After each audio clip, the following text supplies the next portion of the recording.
I speak to you today as a lifelong supporter and true friend of Israel. I'm a newcomer to politics, but not to backing the Jewish state.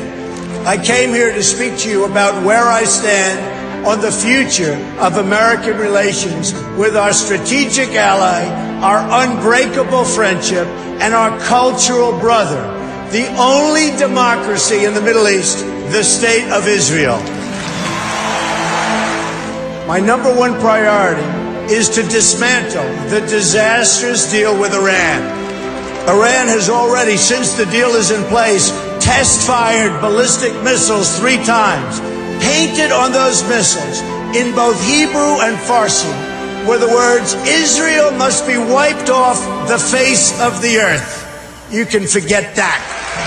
The United Nations is not a friend of democracy. It's not a friend to freedom.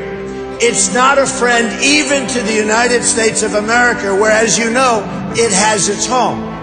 And it surely is not a friend to Israel.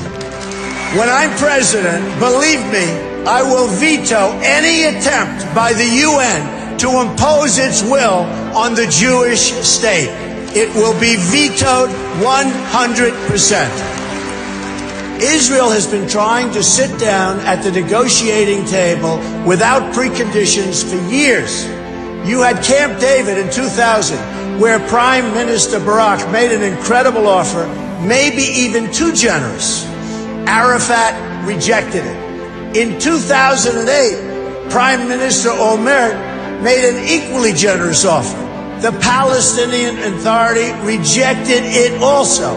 Then John Kerry tried to come up with a framework, and Abbas didn't even respond, not even to the Secretary of State of the United States of America. They didn't even respond.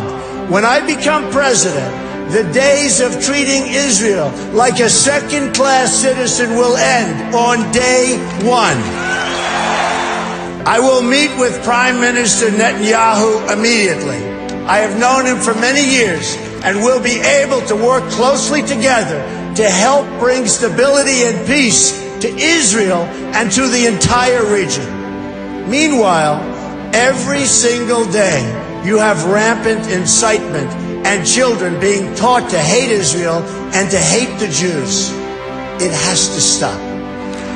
When you live in a society where the firefighters are the heroes, little kids want to be firefighters.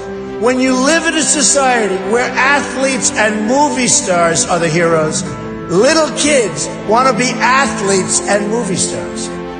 In Palestinian society, the heroes are those who murder Jews. You cannot achieve peace if terrorists are treated as martyrs. Glorifying terrorists is a tremendous barrier to peace. There is no moral equivalency. Israel does not name public squares after terrorists. Israel does not pay its children to stab random Palestinians. You see, what President Obama gets wrong about deal-making is that he constantly applies pressure to our friends and rewards our enemies. But when the United States stands with Israel, the chances of peace really rise, and rises exponentially. That's what will happen when Donald Trump is president of the United States. We will move the American embassy to the eternal capital of the Jewish people, Jerusalem.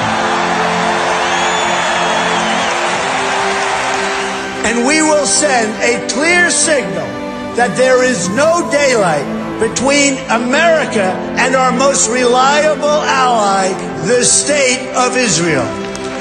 The Palestinians must come to the table knowing that the bond between the United States and Israel is absolutely, totally unbreakable. They must come to the table willing and able to stop the terror being committed on a daily basis against Israel. They must do that. And they must come to the table willing to accept that Israel is a Jewish state and it will forever exist as a Jewish state.